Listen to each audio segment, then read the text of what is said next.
je me rappelle, donc, je suis Hamidi Chakir, donc, je suis un PhD en immuno-oncologie, donc, j'ai une quinzaine en biotech, biopharma, donc, en France. Et là, pour l'instant, donc, je travaille à l'Institut du cerveau. Et donc, j'ai participé l'année dernière, donc, au festival. Et autour de une table ronde, donc, on a soulevé le problème pourquoi il y avait très peu d'études cliniques pour le safran et ses dérivés. Et donc là, donc, je reviens cette année-là pour répondre à cette question-là.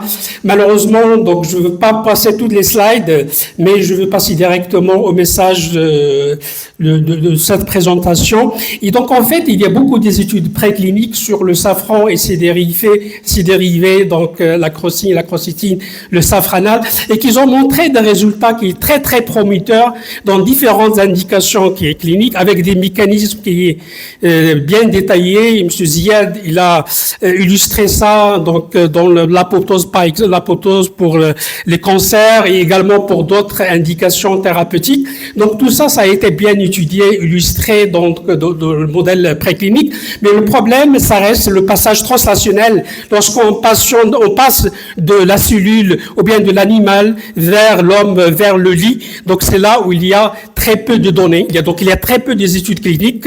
Vous savez que les études cliniques, ça coûte très, très cher, des dizaines de millions d'euros. Et en même temps, donc, quand je regardais sur le clinical trial, donc, sur toutes les études cliniques qui ont été faites sur le safran et ses dérivés, particulièrement ses dérivés, parce que dans les études cliniques, donc là, il faut bien cibler la molécule active. Et donc, il y a 14 études cliniques. Il y a une étude clinique qui est passée vers la phase numéro 3, donc le glioblastome, mais après, elle s'est arrêtée. Donc, finalement, si on peut dire que on a des promesses pour des études précliniques, donc on a des feux verts qui clignotent, donc les gens, ça permet de penser directement, de passer vers la clinique. Mais malheureusement, lorsqu'on passe des cliniques, il y a plein d'obstacles. C'est pour cela, donc, je veux passer directement à ces obstacles-là pour les citer.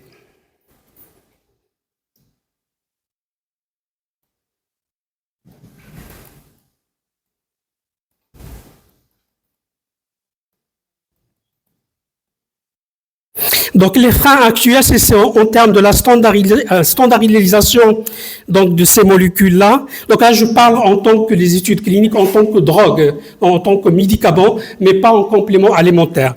Donc, les freins, c'est la standardisation de ces molécules-là, il est insuffisante. Il y a une variabilité des extraits, donc, sur la qualité, la pureté, sur la teneur en molécules actives, la crocine, le safranal, sur une difficulté d'obtenir un lot qui est reproductible de grade pharmaceutique.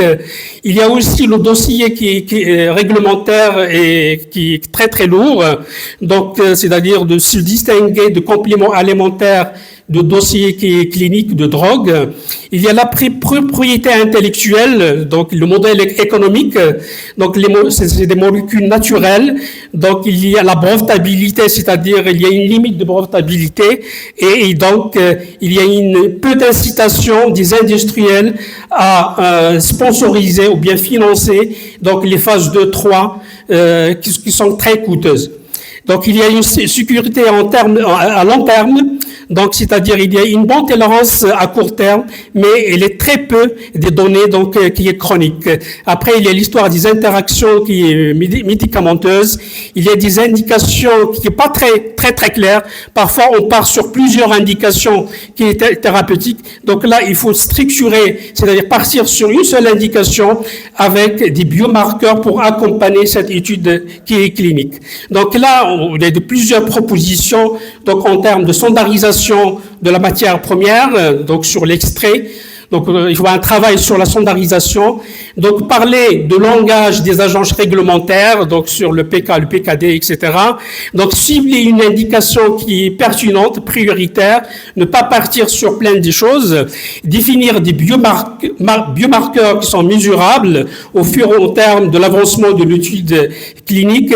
Et une chose qui est le plus important, c'est d'établir des alliances et des partenariats publics-privés indiquant les cliniciens, les pharmaciens, les biotech, les chercheurs, tout ça. Donc, il faut qu'ils collaborent ensemble pour que ça marche cliniquement. Donc là, j'ai dit qu'il y a 14 essais cliniques qui sont enregistrés dans différentes aires thérapeutiques en oncologie. Et en oncologie, donc, il y avait 5 essais. Donc, en respiratoire, il y avait 4 essais. En neurobiologie, en neurologie, donc, il y avait 2 essais. Et dans d'autres indications, chez les volontaires, donc, il y avait 3 essais. Et les molécules les plus utilisées, c'est la crocine et ses dérivés et la crocétine. Il y a 0, donc, études cliniques avec le safranal et la crocétine. Donc, comme j'ai dit, on arrivait jusqu'en phase 3, donc en glioblastome, mais malheureusement, donc l'étude s'est arrêtée, et on a une phase 2 en Parkinson, les études Parkinson.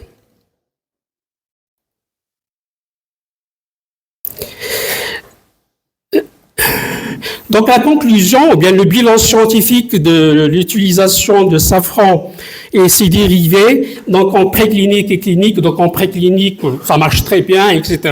On a une centaine de publications scientifiques, il y a une promesse d'aller vers la clinique, mais le problème, c'est que la clinique, c'est là où il y a un grand problème, c'est la tolérance, c'est les signaux physiologiques, donc c'est les effets, donc c'est-à-dire c'est l'effectif les trous toujours faible taille, donc on n'a pas un certain nombre de patients qui pour tirer des conclusions. C'est un problème de randomisation, donc des randomisations qui est très très rare, et il y a une forte hétérogénéité donc entre les résultats qui est clinique d'un patient qui est à un autre. Donc il n'y a aucune preuve robuste d'efficacité clinique dure. Et donc, le programme de glioblastome, c'est celui qui est parti jusqu'à phase 3 et après, l'étude a été interrompue. Donc, il faut une lecture stratégique. Donc, ces dérivés de safran sont des candidats translationnels prometteurs. Donc, ils ne sont pas aujourd'hui dans des standards de prise en charge qui est clinique. Donc, on a des besoins qui est critique. Donc, un essai pivotal randomisé, contrôlé, puissant sur une indication qui est prioritaire. Donc, il y a un certain nombre de recommandations qui est stratégique. Donc, c'est priorité, donc, les indications. Donc, avoir travaillé sur une seule indication. Donc, des exigences méthodologiques et réglementaires. Donc, travailler plus avec des agences de réglementation pour le montage de dossiers cliniques. Et aussi, le troisième point, c'est le modèle de développement économique. C'est-à-dire, c'est le partenariat. Le partenariat avec les biotech, les pharmaciens, avec les cliniciens. Et tout ça, donc, il faut que l'ensemble travaille ensemble pour faire aboutir à la réussite des études cliniques. Et je vous remercie.